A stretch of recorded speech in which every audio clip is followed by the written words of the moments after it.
রাজশাহী থানায় বিবাদী ১ মিশকি আলম, ৮ পিতা মৃত আবুল কাশেম, ২ মাইনুদ্দিন, পিতা অজ্ঞাত, সাং চণ্ডীপুর, উভয় সাং চণ্ডীপুর, রাজপাড়া, মহানগর রাজশাহী সহ আরও অজ্ঞাত ৩৫-৪০ জন বিরুদ্ধে এই মর্মে অভিযোগ দায়ের করিতেছে যে গত ২০১০ সালে হাউস বিল্ডিং ফাইন্যান্স কর্পোরেশন কর্তৃক হোল্ডিং নাম্বার ২২০ তফসিল, জেলা রাজশাহী, থানা রাজপাড়া, মৌজা চণ্ডীপুর, GL ৬, RS খতিয়ান নাম্বার ২৬, RS দাগ নাম্বার ৫০৬, ৩ তলা বিল্ডিং হাউস বিল্ডিংয়ের টেন্ডারের মাধ্যমে প্রাপ্ত হয়।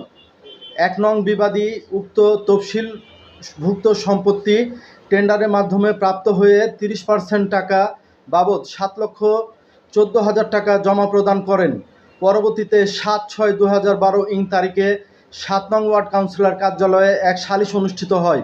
উক্ত সালিশে ১ নং বিবাদী আমার নিকট হইতে নগদ ১১ লক্ষ টাকা বুঝিয়া লইয়া টেন্ডারে প্রাপ্ত হইয়া তফসিলকৃত সম্পত্তি চুক্তিপত্রের মাধ্যমে আমার নিকট হস্তান্তর করে।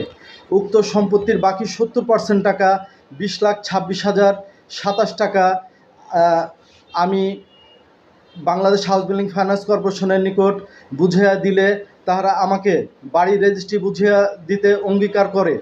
তখন আমি কোনো উপায় না পেয়ে ১ নং বিবাদীর বিরুদ্ধে রাজশাহী কোর্টে একটি দেওয়ানি মামলা করি।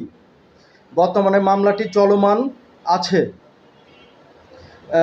গত ২৭/৫/২০২৫ তারিখে সকাল ৯ ঘটিকায় একজন বিবাদী রাজপাড়া থানাধীন চণ্ডীপুর প্রেস ক্লাবের পিছনে উক্ত তফসিল সম্পত্তি আমার বসতবাড়ি দখল নেওয়ার জন্য বেআইনি জনতা দলবদ্ধতা হইয়া আমার বসতবাড়িতে প্রবেশ করিয়া আমাকে মারধরপূর্বক বিভিন্ন হুমকি দিয়া